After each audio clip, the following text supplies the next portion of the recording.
In today's video, I'm going to teach you how to delete a project in Wrike. Before we jump into the steps, a quick note.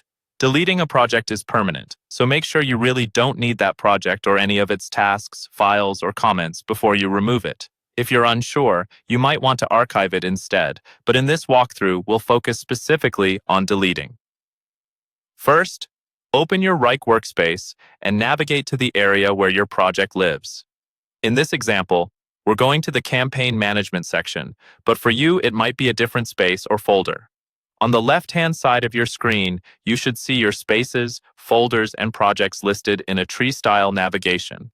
Take a moment to expand the correct space and locate the project you want to delete. Once you've found it in the list, click on the project name to open it. This will bring up the main view for that project, which may be in Table View, List View, or another layout depending on how your workspace is configured. Don't worry about the exact view right now. What matters is that the project is selected and active. Now, look towards the top area of the project window. You'll see the project title, and next to it, a small menu or three-dot icon that controls actions for this project. This is the key place where most project-level options live. Click on that highlighted menu icon to open the drop-down. In the drop-down menu, you'll see several options related to managing the project, such as duplicating, moving, or sharing.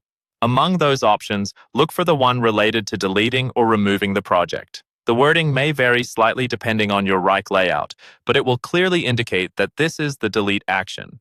Click on the delete option. Wrike will usually show a confirmation message or pop-up asking if you're sure you want to delete this project. This is your last chance to double-check that you've selected the correct project.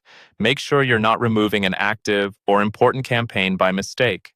If you're confident, confirm the deletion. Once you do that, Wrike will remove the project and all its contents from your workspace.